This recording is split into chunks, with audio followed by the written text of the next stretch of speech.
ditodongkan ke kepalanya pistol oleh algojo atau orang Baga atau centeng. Kamu kalau macam-macam di sini kamu saya bunuh.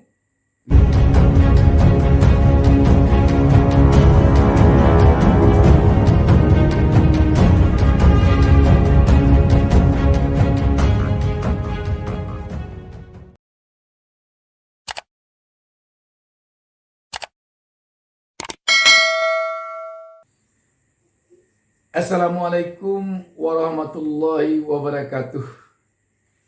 Alhamdulillah, kita berjumpa lagi di channel YouTube Ustaz Minarda ini.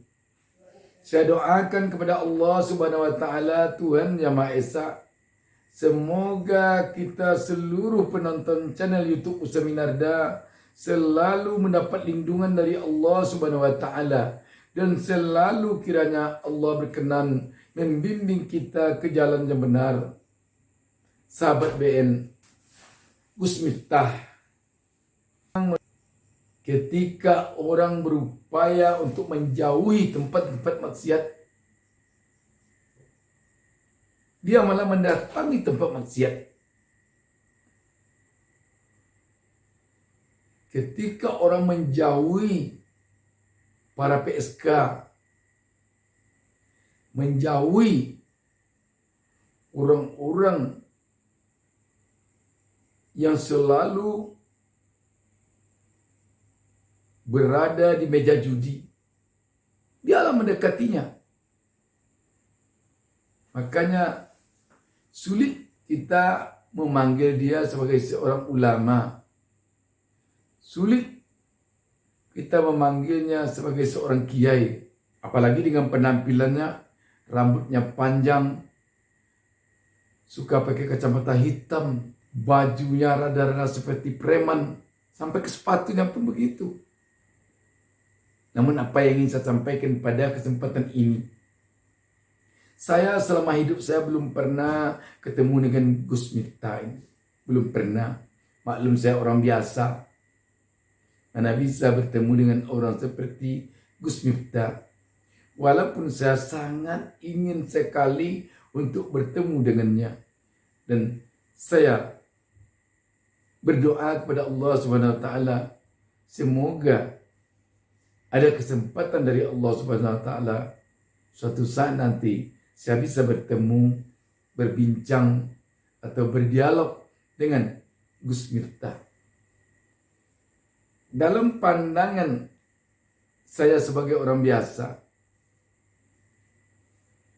Gus Miftah ini boleh dikatakan pejuang Islam yang sulit sekali tandingannya, terutama untuk era sekarang. Kenapa saya katakan demikian? Coba kita lihat, coba kita hitung-hitung berapa orang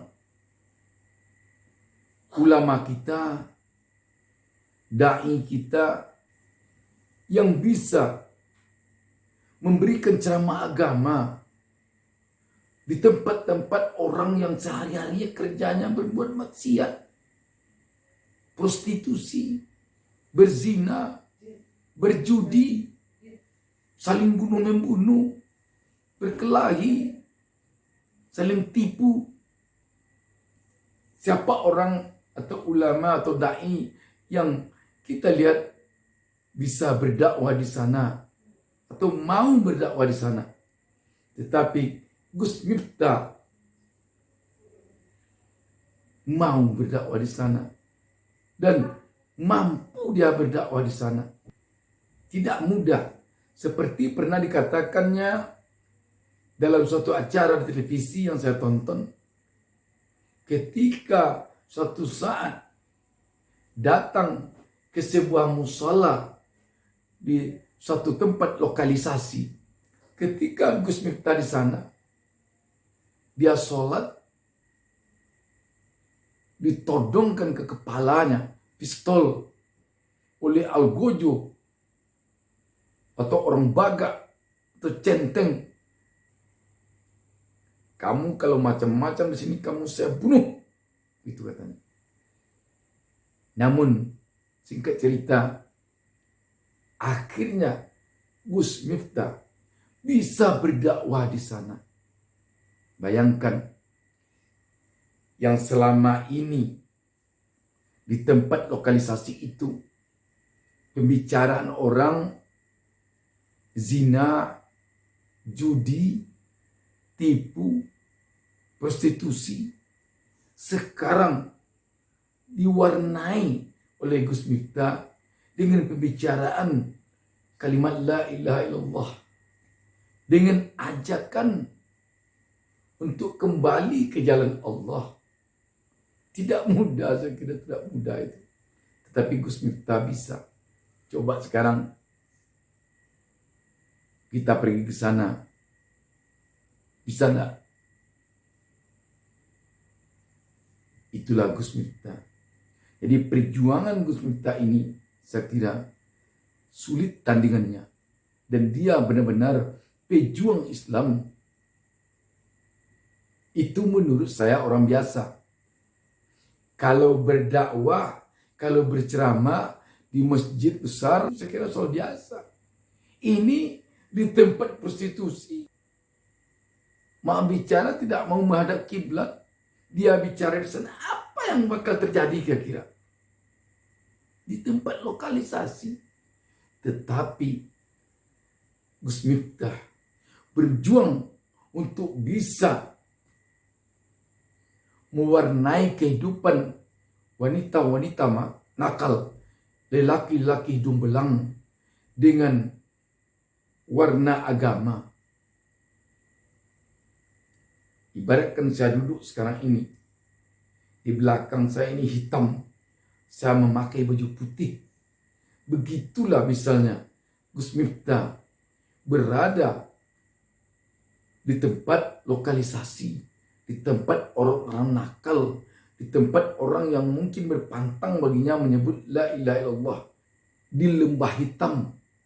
Di sana Gus Miftah mewarnai hati orang-orang di sana yang telah hitam pekat dengan warna putih. Tidak mudah saya kira. Lagi-lagi ini hanya penilaian, ini hanya pandangan orang biasa.